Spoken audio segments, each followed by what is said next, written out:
Assalamualaikum warahmatullahi wabarakatuh. Pada kesempatan ini kita akan masuk pada materi berpikir komputasional. Berpikir komputasional itu adalah cara berpikir untuk menyelesaikan persoalan yang cara penyelesaiannya itu jika dikembangkan dapat dilakukan oleh komputer.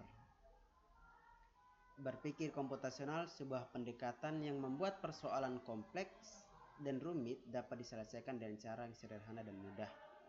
Artinya dengan cara mempelajari cara berpikir komputasional ini, kita dapat menyelesaikan persoalan yang jika dikembangkan itu dapat diselesaikan dengan komputer.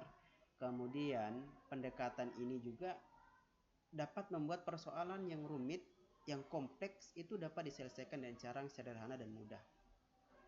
Kenapa? Karena pada pembelajaran kita belajar materi berpikir komputasional ini, kita belajar bagaimana cara berpikir yang logis, bagaimana menjadi seorang kreatif, bagaimana berpikir secara terstruktur.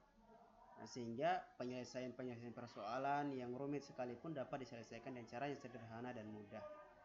Penerapannya itu tidak hanya pada ilmu komputer saja, namun juga pada ilmu pengetahuan alam dan ilmu pengetahuan sosial. Jadi tidak hanya pada bidang komputer saja, tetapi pada bidang ilmu lain, umumnya ilmu IPA dan ilmu IPS, ilmu alam dan ilmu sosial.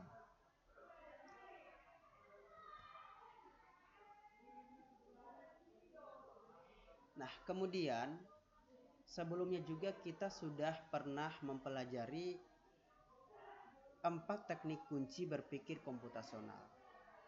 Kenapa dikatakan sebagai teknik kunci? Karena 4 teknik ini harus dilaksanakan semuanya agar penyelesaian persoalan itu, persoalan sederhana maupun persoalan yang kompleks itu bisa terselesaikan dengan baik, bisa terselesaikan tanpa kecacatan. Jadi manakala 4 teknik ini tidak dilaksanakan secara keseluruhan, maka penyelesaian masalah tersebut masih kurang sempurna. Yang pertama itu dekomposisi. Nah, dekomposisi ini fokusnya adalah bagaimana persoalan besar itu kita pecahkan menjadi persoalan-persoalan yang kecil, menjadi bagian-bagian persoalan. Nah, dari bagian persoalan yang kita pecahkan itu dicarilah solusi-solusinya. Nah, sehingga nanti itu persoalan yang besar ini bisa diselesaikan dengan mudah karena kita telah memecahkan menjadi permasalahan yang kecil. Contohnya, misalnya kita mau membuat kue. Kalau kita mau membuat kue, tidak langsung jadi kuenya sesuai dengan yang kita inginkan. Nah, agar lebih mudah, kita harus memecah persoalan kue ini dengan menjadi beberapa persoalan. Anggap saja kita akan bagi menjadi yang pertama itu bahan, yang kedua peralatannya, yang ketiga cara membuatnya. Jadi kalau persoalan kue ini sudah dibagi menjadi 3 persoalan yang kecil, itu bahan, alat, dan cara membuat, tentu ini akan mendekati solusi akhir, yaitu sebuah kue ketika kita sudah mendapatkan bahannya seperti apa, alatnya seperti apa, sampai pada cara membuatnya seperti apa. Nah, sehingga masalah tadi itu bisa diwujudkan menjadi sebuah solusi. Yang kedua itu pengenalan pola. Nah, pada pengenalan pola ini kita langsung memperhatikan apa yang sama dari persoalan ini, apa pola yang serupa dari persoalan itu atau data yang ditampilkan. Yang ketiga itu abstraksi. Abstraksi ini kita lebih fokus pada bagaimana kita fokus pada masalah inti saja, ya. Sedangkan masalah yang tidak ada kaitannya itu kita abaikan, ya. Kita fokus pada masalah inti, kemudian yang tidak ada hubungannya kita abaikan. Yang keempat itu algoritma. Algoritma ini lebih kepada bagaimana cara kita membuat urutan penyelesaian dari persoalan yang kita hadapi. Nah, Membuat algoritma ini ya ada dua caranya. Yaitu yang pertama kita membuat dengan membuat flowchartnya. Yang kedua kita juga bisa menggunakan cara membuat pseudocode-nya. Nah, namun pada kesempatan ini kita akan mempelajari bagaimana cara menulis algoritma itu dengan cara membuat flowchart-nya. Nah, apa itu flowchart? Flowchart itu adalah diagram yang mewakili kumpulan dari instruksi yang menggunakan simbol standar. Jadi ada kita gunakan simbol-simbol nanti yang sudah kesepakatan umum. Jadi sudah ada kesepakatannya. Kita mau cari dimanapun simbolnya tetap sama. Karena itu sudah ada kesepakatan. Ya, kita cari di internet, di buku-buku yang lain sekalipun. Ya, umumnya simbol yang digunakan itu tetap sama. Oke, berikut kita akan melihat bagaimana simbol, seperti apa simbol flowchart yang akan kita gunakan. Ada 6 simbol flowchart yang akan kita gunakan pada materi ini. Sederhananya seperti itu, namun simbol ini tidak hanya ini, masih banyak simbol-simbol yang lain yang bisa kita gunakan. Yang pertama, simbolnya seperti ini, ya, seperti persegi panjang. Namun sisi yang paling pendeknya itu, dua pasang sisi paling pendek itu berupa lengkungan separuh dari lingkaran. Ya. Itu namanya simbol untuk mulai atau berhenti. Kegunaannya digunakan untuk memulai dan mengakhiri proses. Jadi kita membuat proses awal itu digunakan simbol yang ini, kemudian kita berhenti atau selesai menggunakan simbol yang ini. Yang kedua, simbol proses.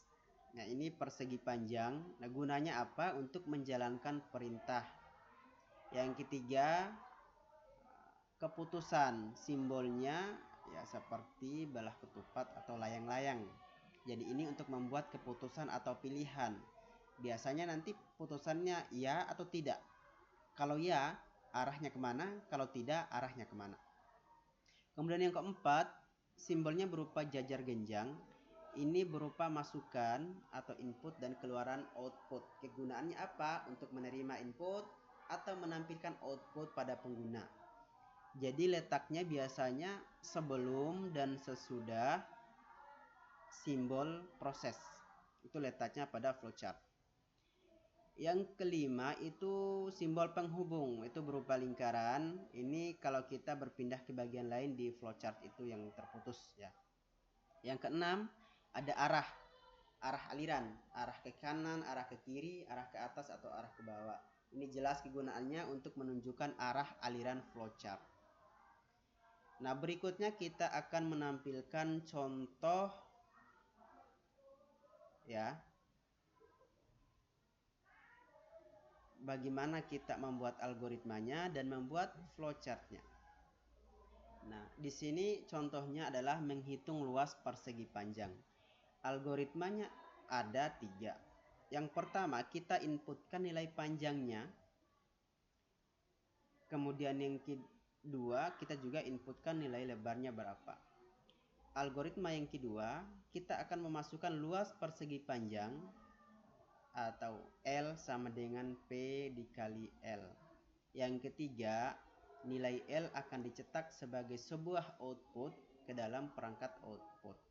Nah, untuk flowchartnya kita bisa lihat di layar bagian kanan. Yang pertama kita start. Start itu seperti ini simbolnya tadi sudah ditampilkan.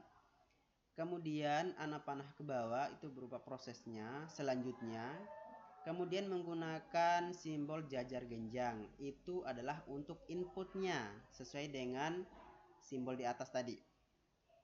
Yaitu apa yang akan diinput? Itu nilai lebarnya. Kemudian selanjutnya input lagi nilai panjangnya menggunakan simbol seperti ini, jajar genjang. Setelah kita mendapatkan nilai panjang dan nilai lebar, selanjutnya kita akan memproses itu menghitung luas persegi panjang. Prosesnya pakai seperti apa? Ya pakai simbolnya persegi panjang. Kita menulis rumus luas di situ. Luas sama dengan panjang dikali lebar. Nah, setelah masuk nilai lebarnya berapa, nilai panjangnya berapa, kemudian diproses luasnya sama dengan panjang dikali lebar, maka akan tampil nilai luasnya sebagai output. Outputnya tadi sama dengan simbolnya input, yaitu jajar genjang. Seperti ini bentuknya. Nah, sehingga di sini akan tampil luasnya berapa. Nah, tombol terakhir anak panah ke bawah simbolnya adalah selesai, sama seperti simbol memulai. Jadi seperti ini contoh sederhananya bagaimana membuat flowchart dari algoritma menghitung luas persegi panjang. Nah, selanjutnya siswa diminta untuk mengerjakan 4 soal ya, dengan dibagi menjadi 4 kelompok ya. Perhatikan nomor urut siswa nomor urut 1 sampai 8 menyelesaikan soal yang pertama, yaitu menentukan bilangan ganjil atau genap. Algoritmanya sudah ada, tinggal membuat flowchartnya. Yang kedua, untuk siswa nomor urut 9 sampai 16 membuat flowchart dalam menentukan penjumlahan 2 angka. Algoritmanya sudah ada, tinggal diselesaikan menggunakan flowchart.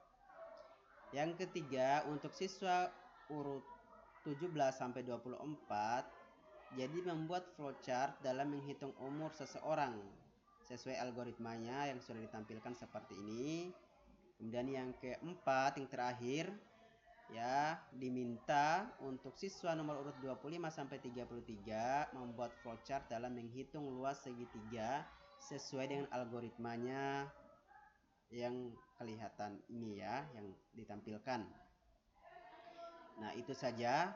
Nanti tugasnya diselesaikan sesuai dengan petunjuknya, dituliskan kemudian dikumpulkan sesuai instruksinya. Itu saja, mudah-mudahan dapat dipahami dengan baik ya. Kita tutup dengan ucapan alhamdulillahirabbil alamin. Wassalamualaikum warahmatullahi wabarakatuh.